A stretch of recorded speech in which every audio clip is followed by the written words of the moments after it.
दोस्तों, good evening. स्वागत है आपका मार्केट स्टडीज़ पर। दोस्तों, हम बात कर रहे हैं टाटा स्टील के बारे में। एक तरफ जहां आपको मार्केट में हैवी सेल ऑफ देखने को मिल रहा है। बजट के टाइम पर मार्केट ने 2-3 दिन तक अच्छी रैली दिखाई थी, लेकिन उसके बाद आपको फिर से वापस से गिरावट देखने को मिल रही है। मगर इसके बीच आपको टाटा स्टील जो है वो बहुत ही अच्छा परफॉर्म करता हुआ दिखाई दे रहा है, अगर आप कंपेयर करें कि मार्केट की कंडीशन कैसी है।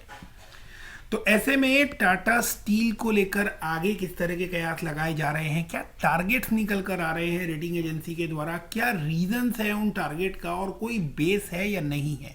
जैसे कि मार्केट बढ़ रही होती है तो टीवी पर जो एक्सपर्ट्स आपको बैठे हुए दिखते हैं, जो गपशप करते हुए दिखते हैं, वो कभी 21,000 का टारगेट देते हैं और कभी बोलते हैं कि 16,000 मार्केट पहुंच सकती है, और उनके पीछे किसी के पीछे भी कोई कॉन्क्रीट बेस उनका नहीं होता। तो हमें हमेशा स्टडीज़ के ऊपर फोकस करना चाहिए। यहाँ मैं आपको टाटा स्टील रिकमेंड नहीं कर रहा, मैं टाटा स्टील से रिलेटेड स्टडीज़ आपके साथ शेयर कर रहा हूँ। That's it. अगर इसके बाद आपको लगता है कि टाटा स्टील जो है वो एक वर्थ बाइंग है तो डेफिनेटली आप उसके पीछे जाइए, और अगर आपको नहीं लगता तो इट्स प्योरली योर विश। तो आगे बढ़ते हैं और समझने की कोशिश करते हैं कि टाटा स्टील नेक्स्ट क्या करने वाला है।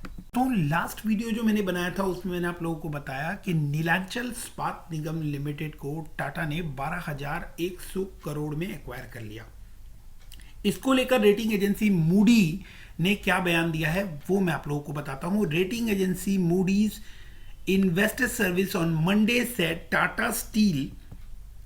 Tata Steel Long Product Limited acquisition of Odisha-based Neelachal Ispat Nigam Limited is credit positive because it will increase the subsidiary's long steel production capacity and its reserve of iron ore। तो ये एक important चीज़ है जिसकी वजह से आपको Tata steel के अंदर जो है आने वाले समय में और प्रेजेंट में एक अच्छा मोमेंटम, एक ग्रोथ देखने को मिल रही है। नेक्स्ट आगे बढ़कर हम और पॉइंट्स को देखते हैं कि रेटिंग एजेंसीज अब टाटा के बारे में, टाटा स्टील के बारे में क्या बातें कर रही हैं। स्टील का कंसोलिडेट प्रॉफिट जो निकल कर आ रहा है दिसंबर 21 में, वो 159% एक्सीड कर गया है लास्ट ईयर के प्रॉफिट से। दिसंबर 21 की नेट सेल्स जो है वो आप यहाँ देख पा रहे हैं 53.52 ईयर ऑन ईयर बेसिस पे आपको बढ़ती हुई नजर आ रही है। दीज आर द रीजंस कि आपको टाटा स्टील के अंदर अच्छी ग्रोथ नजर आ रही है। शेयर के अंदर इस समय आपको वो पोटेंशियल नजर आ रहा है कि यहाँ से आपको टाटा स्टील एक अच्छा रिटर्न बनाकर दे सकता है, जिस वजह से CLSA, JP मॉर्गन, इन लोगों ने इसके टारगेट जो है वो बढ़ा दिए हैं। The global brokerage firm has a buy call on the stock with target of 1820। अभी ये आपको कहां पर ट्रेड करता हुआ नजर आ रहा है? आज की डेट पर ये आपको 1100 से 1200 की रेंज में चलता हुआ नजर आ रहा है। टेक्निकली चार्ट के ऊपर जाके मैं आपको करेक्ट लेवल्स बताऊंगा जहां पर इसके अंदर हम एक बाय कॉल ले सकते हैं। मैं यहाँ बात कर रहा हूँ इन्वेस्टिंग की, ना कि ट्रेडिंग की। तो ट्रेडिंग में हो सकता है शॉर्ट टर्म में आपको कुछ फ्लक्चुएशंस देखने को मिले। टाटा स्टील जैसे शेयर से अगर आपको पैसा बनाना है तो डेफिनेटली आपको इसके लिए 3 से 5 साल का लंबा होराइजन दिमाग में लेके चलना चाहिए। जितने लंबे समय आप टाटा स्टील जैसे मजबूत शेयर को देंगे उतना ही तगड़ा रिटर्न ये आपको बनाकर देगा। It is of view that Q3 EBITDA was largely in line, adding that India profitability surprised positively. However, the Europe profitability was impacted by higher energy cost. तो यूरोप की जो कॉस्ट है वो आपको एनर्जी की वजह से बढ़ती हुई नजर आई। वहीं इंडिया में बहुत अच्छा परफॉर्मेंस दिया टाटा स्टील ने। प्रोडक्शन जो है, प्रॉफिटेबिलिटी जो है वो दोनों ही बहुत ही शानदार रही। हालांकि यूरोप के जो डाटा निकल कर आए हैं वो इतने फेवरेबल नजर नहीं आ रहे हैं, बट वो उसका एक टाइम बीइंग का रीजन है, और उसके बाद आपको इसके अंदर एक अच्छी रैली देखने को मिलेगी। वहां से भी आपको जब अच्छा रिस्पांस आता हुआ दिखाई देगा तो डेफिनेटली ये टारगेट्स जो हैं ये और बढ़ा दिए जाएंगे। JP मॉर्गन क्या कहता है? The global research firm has an overweight call on the stock with a target 1850 a share. तो सभी ने 1800 साढ़े 1800 का दे रखा है। टारगेट, और वहीं आप देखेंगे कि इन्वेस्टेक ने जो टारगेट दिया हुआ है वो टारगेट 2000 के आसपास का दिया हुआ है। तो क्या पोजीशन चल रही है और हमें ये शेयर कहां पर बाय करना चाहिए सो दैट कि हम इसके ऊपर मैक्सिमम रिटर्न ले सकें, उससे पहले कुछ और जरूरी चीजें जो हैं वो हम लोग अभी समझ लेते हैं। सेल्स पर जब हम नजर डालते हैं तो हम देखेंगे कि क्वार्टरली सेल्स दिसंबर 21 में 60,783 करोड़ की थी और दिसंबर 20 में 41,935 करोड़ की थी, राइट। तो ऑपरेटिंग प्रॉफिट में अगर हम देखें तो 9,500 करोड़ से बढ़कर 16,000 करोड़ की ट्रेजेक्टरी में आपको इसका operating profit quarter on quarter मतलब ईयर ऑन ईयर दिसंबर से कंपैरिजन करें तो आ रहा है। लास्ट क्वार्टर से कंपैरिजन करेंगे तो आपको मार्जिनली वहां पर एक डिक्रीज देखने को मिल रहा है, बट ईयर ऑन ईयर देखा जाता है अगर आप इन्वेस्टमेंट लॉन्ग टर्म के लिए कर रहे हैं। मैं यहाँ ट्रेडिंग की बात नहीं कर रहा, तो इसीलिए मैं ईयर ऑन ईयर डाटा को आपके लिए कंपेयर कर रहा हूं। प्रॉफिट बिफोर टैक्स की बात करें तो प्रॉफिट बिफोर टैक्स में 5600 करोड़ से 12,000 करोड़ आपको जाता हुआ दिख रहा है। नेट प्रॉफिट 3697 करोड़ 3697 करोड़ से 9,573 करोड़ की फिगर आपको यहां देखने को मिल रही है।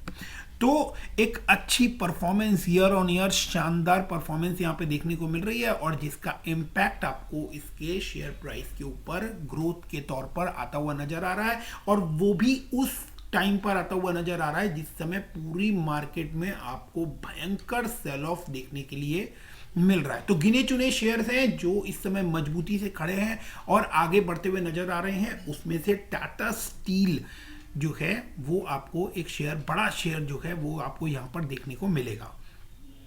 रेवेन्यू फ्रंट पर अगर हम देखें ईयर ऑन ईयर तो मार्च में आप देख सकते हैं 1,48,000, 1,56,000 और ट्रेलिंग 12 मंथ्स में देखेंगे तो बहुत ही शानदार फिगर 2.25 लाख करोड़ के आसपास की सेल्स जो है वो ट्रेलिंग 12 मंथ्स में नजर आ रही है। तो ट्रेलिंग 12 मंथ्स की फिगर जो है वो बड़ी अट्रैक्टिव है।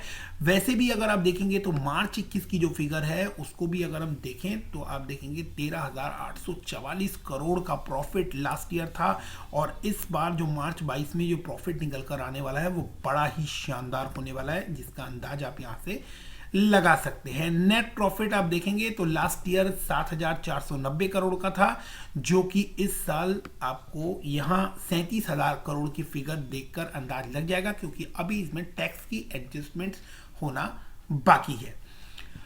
आगे बढ़ते हैं और चीजों को समझने की कोशिश करते हैं। तो कंपनी के पास जो रिजर्व्स हैं वो बढ़ते हुए नजर आ रहे हैं और कंपनी ने अपना डेट रिड्यूस किया है। तो इतनी बड़ी कंपनी और इतने बड़े काम होने के बावजूद आप यहां पर देखेंगे कि डेट जो है कंपनी ने वो 1,16,000 करोड़ से घटाकर 78,163 करोड़ कर दिए, जो कि एक बहुत बड़ा पॉजिटिव साइन है, जिसका इम्पैक्ट भी आपको इसके शेयर प्राइस के ऊपर आता हुआ डेफिनेटली दिखाई देने वाला है और दे भी रहा है।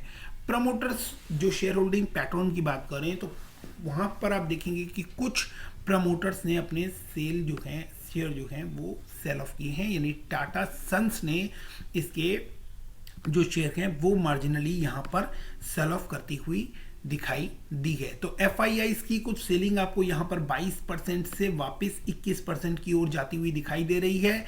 डीआईआईज ने भी एकदम पॉइंट्स में आप देखेंगे 18.28 से 18.11 डीआईआईज ने भी इसके अंदर सेल किया है, और गवर्नमेंट का जो शेयर है 0.10 वो इसके अंदर इंटैक्ट है। पब्लिक की होल्डिंग इसके अंदर आपको बढ़ती हुई नजर आई है। तो रिटेल होल्डिंग बढ़ने की वजह से आपको इसके अंदर लिक्विडिटी आती हुई दिखाई दी, और जिसकी वजह से भी आपको इसके अंदर कंटिन्यूअस आपको बाइंग जो है वो इंक्रीज होती हुई दिखाई दे रही है।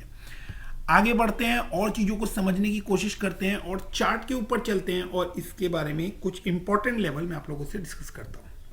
जिन लोगों ने मेरा इससे पहले वाला वीडियो देखा है उन लोगों को ये चार्ट इमीडिएटली याद आ जाएगा। जिन्होंने नहीं देखा मैं उनको बता देता हूं कि ये चार्ट टाटा स्टील के ऊपर ये ट्रेंड लाइंस मैंने ड्रॉ की हैं। आप देखेंगे कि इस लाइन के ऊपर ये कंटिन्यूअस आपको सपोर्ट लेता हुआ दिख रहा है।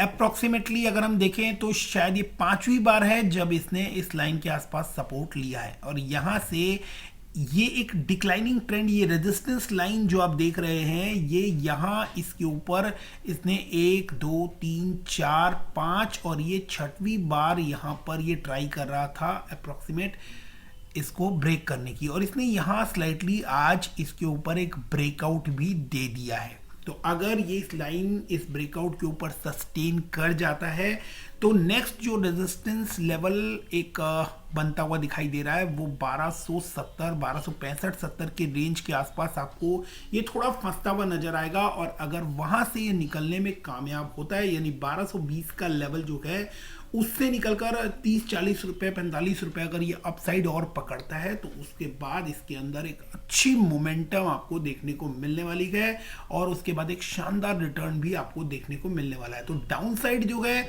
वो थोड़ा कम नजर आ रहा है और जो अपसाइड है वो काफी अच्छा और खुला हुआ यहां पर हमें दिखाई दे रहा है। तो समझने वाली बात है कि टाटा स्टील में जो रीजंस हैं वो बहुत ही अच्छे नजर आ रहे हैं, जिसकी वजह से शेयर के अंदर ग्रोथ की संभावनाएं यहां पर नजर आ रही हैं।